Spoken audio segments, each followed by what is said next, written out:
Hey everyone, Cal Ewing here, and I want to talk a little bit today about property management for your rental properties. Now, I know there's some of you out there that own rentals or you're planning on buying your first rental property and you're thinking to yourself, well, I live in the neighborhood where I'm buying my rentals. Why do I need to manage them? Why do I need to pay extra money to hire a property manager? How hard could it be, right, to be a landlord?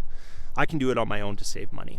And I think that is even if you can do it for a while, that's a poor choice to make, because the whole point of owning rentals, I think, is to eventually free yourself, right? It's financial freedom. It's to generate monthly cash flow from that rent so that eventually you've got enough cash flow coming in that you can take off and travel the world or do whatever you want to do, whatever you love, not have to go to work, and also not have to stay home to manage your rental properties, right? We don't want to create a new job for ourselves by having a whole portfolio of rentals that you're now managing and tied to and stuck to. That's not freedom, right? So here's what I recommend.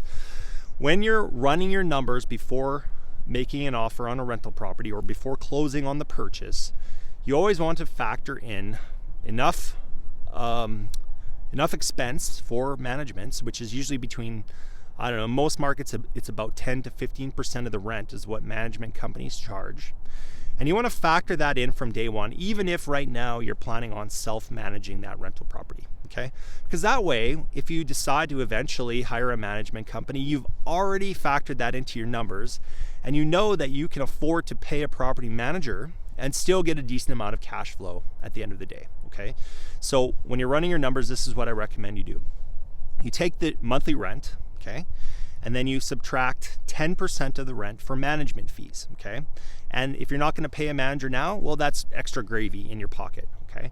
But that way it's there, okay? And then you're gonna take out property taxes, you're gonna take out insurance, you're gonna take out repairs, vacancy, and then at the end of all those expenses, there should be still money left in your pocket. Otherwise, I don't think personally it's a good rental property to be buying, because it's gonna drain money from your pocket or from your wallet eventually every month, okay? And the last thing we want is rental properties that suck money out of our bank accounts, okay?